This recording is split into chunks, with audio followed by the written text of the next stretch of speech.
বিবর্ণ হয়ে গেছে শীতলক্ষ্যা, স্বচ্ছ পানি কালচে রং ধারণ করেছে, সঙ্গে আছে দুর্গন্ধ।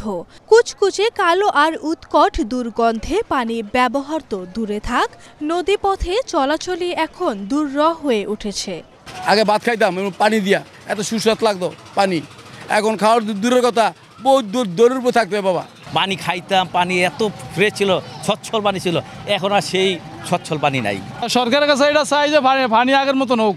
শিল্প কলকারখানার অপরিশোধিত বর্জ্য এসে মিশে পানি দূষিত হয়ে উৎকট গন্ধ সৃষ্টি হচ্ছে, ফলে শীতলক্ষ্যার কাছে দাঁড়িয়ে থাকায় দুর্বিষহ হয়ে পড়ে।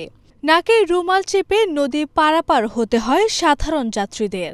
সিটি কর্পোরেশনকে আমি অনুরোধ করব যে শহরের ময়লাগুলি আপনারা পার হাউস বানায় অন্যদিকে ফালায় পানিটা রিফাইন করার চেষ্টা করেন বিদেশ থেকে মেশিন এনে।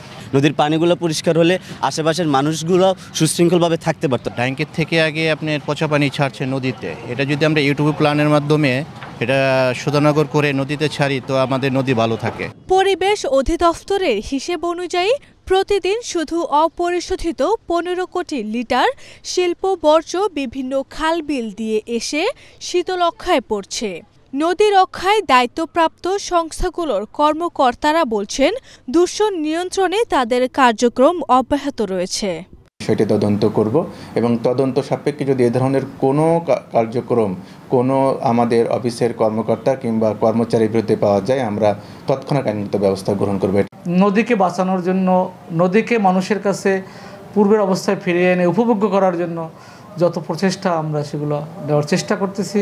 এসব সংস্থার কার্যক্রমকে পর্যবেক্ষণ করার পাশাপাশি শীতলক্ষ্যা রক্ষায় জেলা প্রশাসনের পক্ষ থেকে কমিটি গঠন করার কথা জানালেন জেলা প্রশাসক। যেসব প্রতিষ্ঠান শিল্প কারখানা এই নদীটাকে দূষিত করার জন্য দায়ী, তাদের বিরুদ্ধে আমরা আইনানুগ ব্যবস্থা গ্রহণ করব। আমরা আশা করছি যে আমরা একটা সুফল পাবো, যে নদীর এই যে শীতলক্ষ্যা নদীর দূষণ আমরা হয়তো কমিয়ে আনতে পারবো। শুধু প্রতিশ্রুতি কিংবা আশ্বাস নয়, শীতলক্ষ্যা নদীকে দূষণের হাত থেকে রক্ষায় সংশ্লিষ্ট সকল সংস্থা একসাথে কাজ করবে, এমনটাই প্রত্যাশা স্থানীয়দের। আরভি ইসলাম হিমু, এশিয়ান টেলিভিশন।